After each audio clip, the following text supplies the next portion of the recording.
a story about a young man named Roger who attempts to steal a purse from an older woman as she's walking home from work. And she catches him, and instead of punishing him or calling him the police, she takes him to her house and feeds him dinner and gives him money to buy the blue suede shoes that he wanted to get. That's why he was attempting to steal her purse.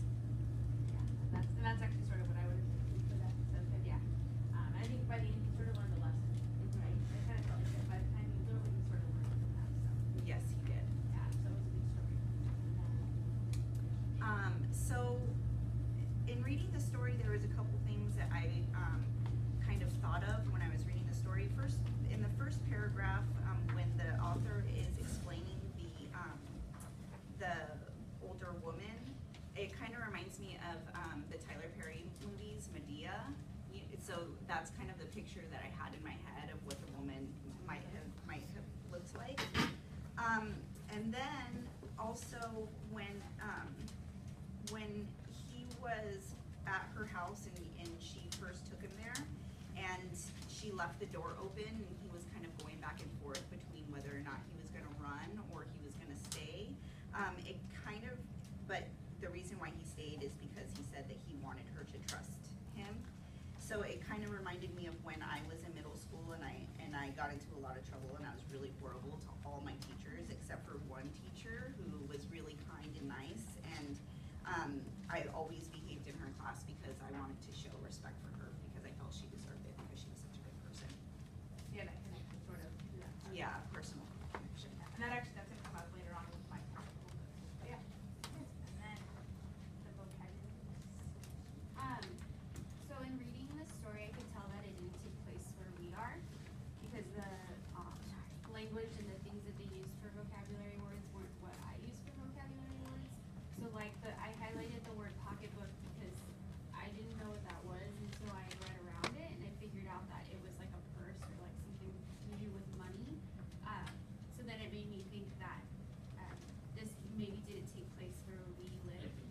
Another thing was the use of the text features, and this story has a lot of bolded words, like the word frail. And then using the words around it, I figured out that it was referring to the way that something looked, and that it was talking about it specifically having to do with clothing. And then on the side of the page, it shows that it actually describes or it defines what the word means. So that says it's an adjective and that it's weak or fragile, which helped me to get a better understanding of what that was. And then there was some other highlighted words. There was a lot of vocabulary words that were bolded. So like the word presentable, and I've heard of that word before, and I know what it means to be present, and I know what it means to present. So I thought that it had something to do again with how something looked. And then again on the sidebar, I used the actual definitions to help me to get a better idea of what those words mean.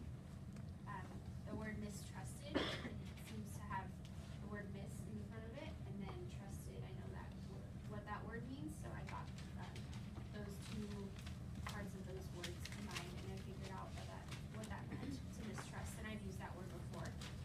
And then the last one was the word barren, which I had never really heard of until I again used the words around it to kind of figure out what it meant. And then again on the side it shows the definition of the word, which helped me to like really confirm what I thought it meant. So you did a lot of vocabulary that was, and then some of the ones on the side kind of. Yeah. And then my job was the literary luminary, so I have a couple parts that I'm actually gonna kind of have you guys go to, and I'll tell you why I really like that part or that quote, something about it. It was actually on page 70 of the story.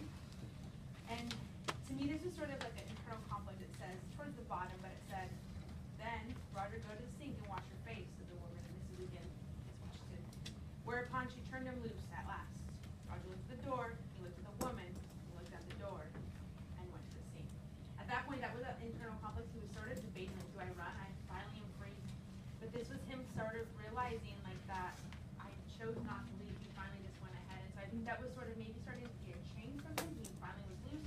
He just wanted to go, and that was that one point where he sort of, I like the way the author did it. Like he kind of, you look at the door, you look back to the sink, you look at the door, and then he goes to the sink. So he sort of that he gave up. See. Yeah, and so in my mind, I can picture everything about it, and I just felt like that was like a great part of the story because I was starting to see Roger as a different kid, and I started to see maybe that change was coming. I know most stories, we always leave sort of that change. And so in my mind, I'm always thinking like, hey, when will it happen? So that was one of the parts. Another part is on 71. I really liked when Mrs. Jones, she admitted her sort of faults, and that was towards the middle, around like lines 80 to 90. She said, I have done things too, which I would not tell you, son, neither tell God if you didn't already know. And so at that point, she sort of starts to admit her fault. She's about to say, he felt like, oh, she's going to just tell me, like, no, I've never done, I would never do that. But she doesn't. She's a little different that way, that she's actually admitting that she's had some faults. And to me, I really like that. And when she admits, she didn't tell him what it was, but you can infer that there's something that she's not proud of. And that she's, yeah, and she's admitted to the kid. And I think that helps sort of bring out the change, which is what happens in the end. And I think her admitting that was kind of a key part. I think that part is really interesting as well, just because, like you said, the author could have used this as a way to teach a lesson or a moral, but instead he sort of has Mrs. Jones, it's almost like she's paying it forward, like she kind of got her act together at some time, and so now she's trying to help somebody else make better decisions like she ended up doing. Yeah, she does really subtly. She's not very obvious about it. She's very subtle about the way she does it. Just, I mean, it's a moment, it's a one night experience. So I thought that was really cool. And then the last part, it's at line 90 to 100 around that area. It says, but the boy, this is when again he's sitting by himself and she goes to walk out of the room. But the boy took care to sit on the far side of the room where he thought she could easily see him out of the corner of her eye if she wanted to.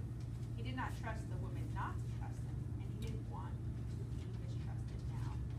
He finally admits he wants to be in like that visual eye. When you ever feel like you're getting watched, you just want to like see so you don't feel like somebody's looking bad on you. So at this point he's changing. He wants to be trusted, and he doesn't want her to like think differently about him. So that part was another really interesting part. And I really liked sort of how the author wrote it. So those are the three main ones that I kind of found. So overall, I really liked the story. I think it was a very interesting one. So I found it to be actually. I thought it ended so fast. I know. I didn't think it was gonna be more to than it ends with that part, but I thought that was actually kind of interesting what the author chose. So I had never read this story before, so I think it was You're welcome, anytime. more stories to come. All right, well, I think that's it. Okay, and that is, you guys, how you do a literature circle. Is there anybody who would like to share anything that they observed? Angel? I observed when she said the page 70, 71, and what she said. He looked at the door and the lady, and he went to the sleep. And he said, I have done stuff too, but I can't tell you or God. So did you think that was a good, interesting part in the story that she picked out? And I was telling page numbers, I was wanting my groups to follow along, because I want them to connect with my, the things that I found from my homework, I wanted you guys to be able to see where it was at. So providing page numbers if you're doing stories is something beneficial. It gives the people in your group that time to kind of go back and look at it, so. Because I could write on my list, I like pointed out what. So you actually were going, so Miss Sylvester was going through and I went back actually. and here's what she. I like where you were done talking, then Miss Long repeated and said that she agreed with you. Yeah, and so she sort of added on, and so that agreement at times, and maybe even paraphrase, which means put my words into like her understanding. So she kind of did that as well. So it's kind of like we were in a conversation. We didn't have a script, we weren't reading, we were really just kind of having that conversation. So good. I saw that all of you guys shared your opinion on the story.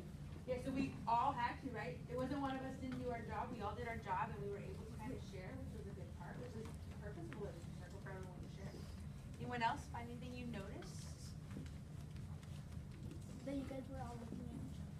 Yeah, because that's a good part of a conversation. When you're talking, you do make eye contact, you kind of listen, and you follow along with them. And that's something that I know Ms. Long is wanting for you guys to be able to do as well when you're having conversations, that good eye contact. So good. You guys feel like you would be able to do literature circles? Maybe. Yes. Probably. Yes.